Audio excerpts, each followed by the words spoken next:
I'm Kathleen Henderson, and today I'd like to share some encouragement and some transparency with you from my large in-ground vegetable garden.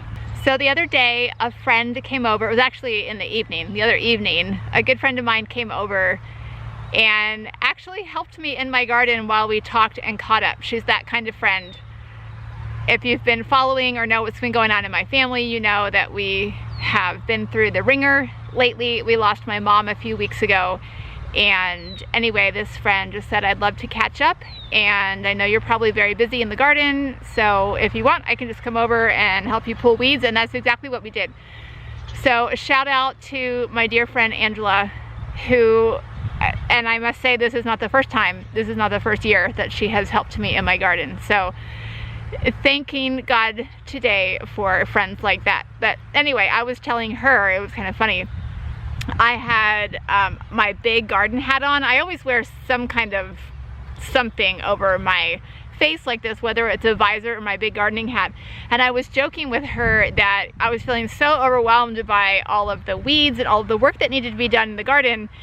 But I had realized while I was out here working in my hat, and I was bent over like pulling weeds and doing my work, I realized that if I just focused right in front of me, like my hat just kind of blocked out everything else. And it made me feel accomplished because all I could see was the work I was accomplishing, and I was getting somewhere. I was making progress.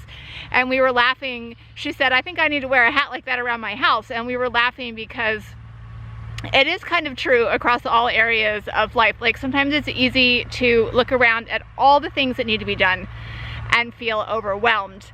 But it was just a reminder to me that if I, set some realistic goals for myself and just do it one step at a time, and I'm gonna back up and share some of what's been going on in our family and why I am feeling so in the weeds, literally, in my garden. But if I just take it one step at a time, like I said to myself, okay, I can't do all of this at once, and there's no sense in feeling overwhelmed about it. Every day, I'm just gonna go out and I'm gonna do a little bit until it's done. And that's what I'm doing. And I'm gonna show you some of the progress in my garden. It really is working.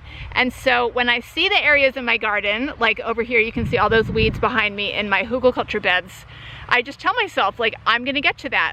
I have time built in. Every day I'm working a little bit, and by the end of all of those little bits of time, it's all gonna be done. So that's my encouragement to you, is to just do what you can and build some time into your schedule, little by little, to work on those things that feel overwhelming, and you will get there eventually. If you watch to the end of this video, I will show you a little mini early spring garden tour of my big in-ground veggie garden. We call this the far garden because it's far from our house, as opposed to our kitchen garden, which is right outside our back door, outside our kitchen.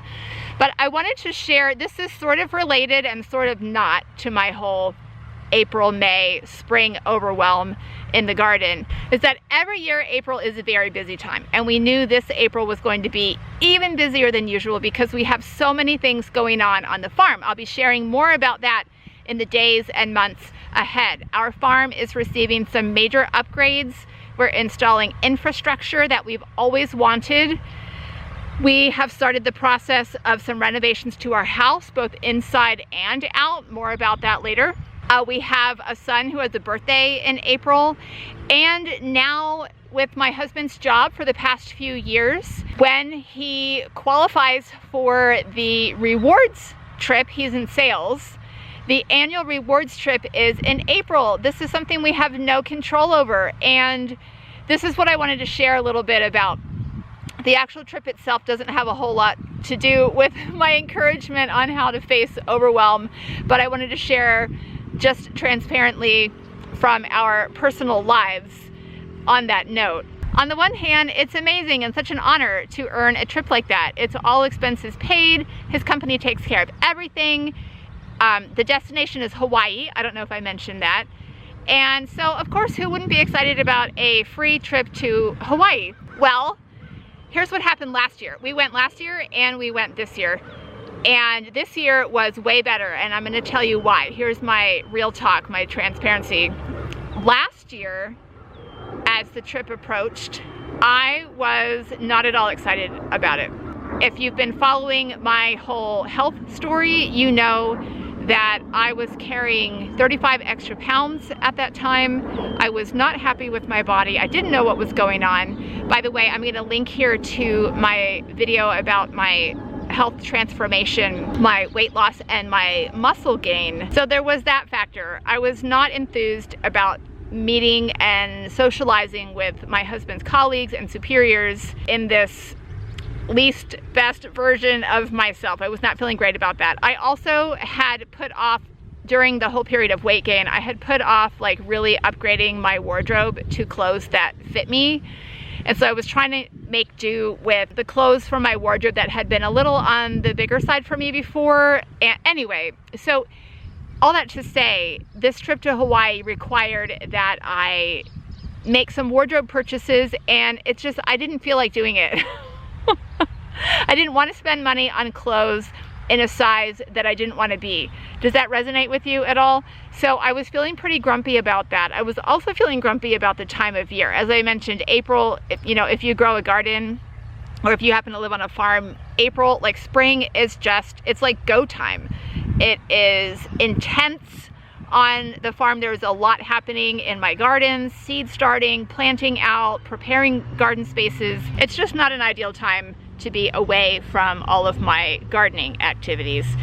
It required a lot of prep work in advance, like a lot of hurry up and start these seeds, and then also instructing my children on how to keep plants alive and like how to water seeds so that they would germinate.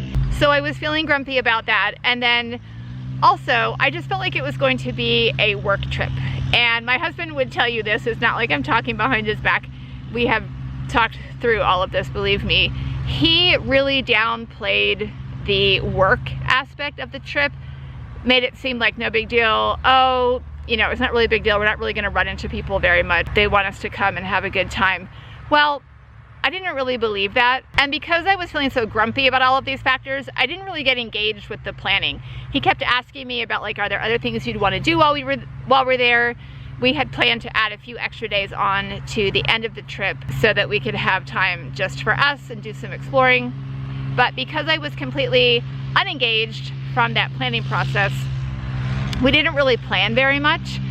And so what happened was we got there, and the first few days of the trip, the work part of it did feel very work-ish.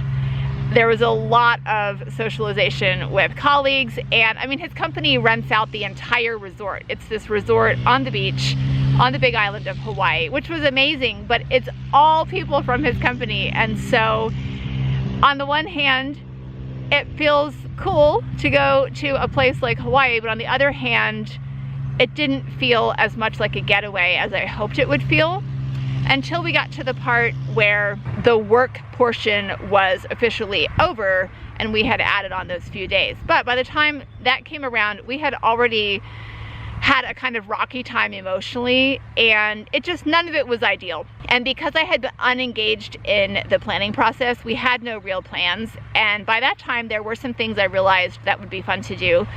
But because of the time, because we had waited so long, and because of the timing of certain things, it just didn't work out for us to do really almost any of the things that I wound up identifying as potential cool activities. So the two things that we did enjoy last year were we went to a big farmer's market nearby in a ranching area of the big island of Hawaii, and that was really cool. We really enjoyed that day. And then we also wound up renting a convertible and doing a lot of cruising around the island, and that was really cool too. We made some stops here and there that were not planned and just explored, and some really beautiful vistas, and that was a really cool time as well.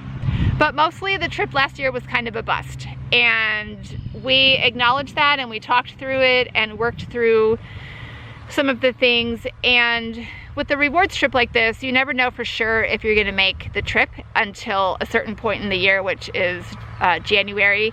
And so we weren't sure if we would go this year. I kept the time open on our calendar just in case. During the time leading up to finding out whether or not we would go, I told my husband, I really hope that we get to go again mostly because I want a do-over. I want it to be so much better than it was last year, and like this year I'm ready to engage. I obviously was at a very different place with my body and feeling better about that, but also now we knew how it worked. I knew to be prepared for all of the work aspects early on, and then I knew that we would have our time together at the end, because again, this year we added on extra days. I also had a better idea of what to expect as far as the schedule and the activities available, and so beforehand I did a lot more planning, and I lined up some really cool farm tours. We also went to a different farmer's market this year. We also rented a car again. This time we tried a Jeep. We decided we liked the convertible better last year, but it was, you know, fun to try 2 different ways of getting around the island, and it was a much better experience. But anyway, we had that going on in April this year, and I'm not going to go into all the details because I've talked about it other places, but while we were in Hawaii, my mom, before we left for Hawaii, my mom was in the ICU, and when we came home from Hawaii, we actually grabbed our kids and went right to the hospital 3 hours away to say goodbye to her. And that was the part of our month that we could not have anticipated. The point of this video isn't to talk about that, but just to tell you that we had so much going on top of the things that we knew in advance. Then we had this major family event that has involved many logistics and emotions and traveling, you know, back and forth between here and where my dad lives, and arranging details. And so that is why I am feeling a little behind in some of my gardening this year. And that is again why my dear friend came over and helped me in the garden, and that is why I was feeling thankful for my garden hats and visors, which have allowed me to just focus on what's in front of me, focus on making some progress and being content with that, and knowing that it's kind of a long haul goal, and that if I do a little bit at a time every day, or most days, you know, I'm gonna reach my goal in the end. Also this month, in the month of April, we are adding a second Airbnb property. I'm so excited to share more details about that. I will put a little more details for you down in the description of this video. If you need a place to stay near Austin, Texas, you might want to check it out. So now I'm going to show you what's happening in my big in-ground far garden. This is my new garden gate that is open at the moment because I've been in and out. This is the new garden fence around the perimeter of the garden.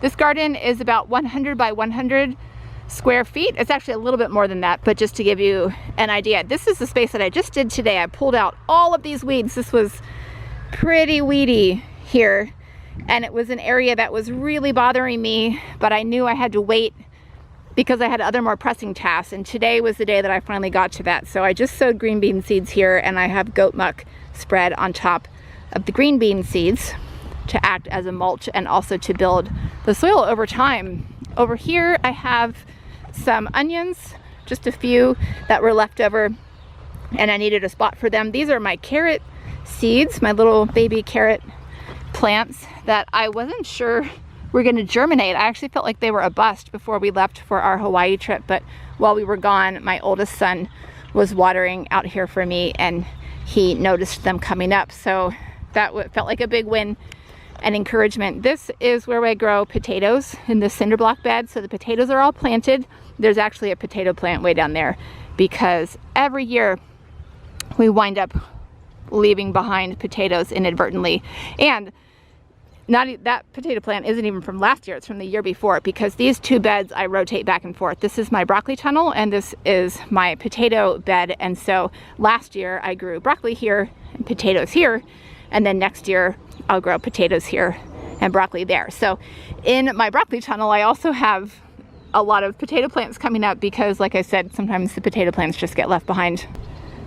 These rows are waiting for tomatoes, all these cattle panel trellises, except for this one. This is a different kind of trellis, and this is where I grow my peas.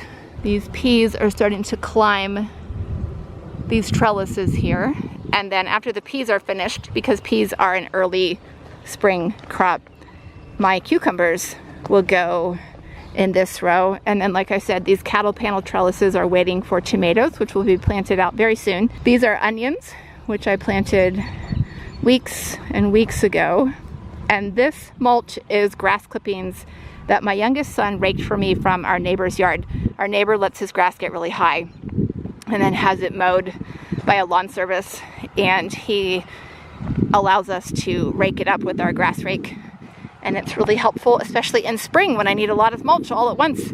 And then these are some of the areas that when I'm wearing my gardening hat and doing my gardening, I block out and I don't look at because I haven't gotten to these yet. These are weeds that need to come out. These are my bean tunnels. And this is especially an area down here that I'm trying to ignore. I've got to figure out what to do about it. This is what happens if you let wildflowers go to seed in your garden. This is all Queen Anne's lace, wild carrot, which is beautiful, but it has completely taken over this whole area, and I always hate to just destroy plants that could be useful. So I don't want to dig it all out and just toss it. I think I'm gonna save some of it and transplant it maybe to our orchard or somewhere else that is not prime real estate in my veggie garden. So that is a task that I've been kind of putting off, but I need to get to that soon. Here is my garlic. This is hairy vetch, which is kind of a funny name. It makes a really pretty purple flower. It's kind of out of control. I don't want it to hinder my garlic growth here. I have used it as a cover crop before, and so it has reseeded a little bit through my garden.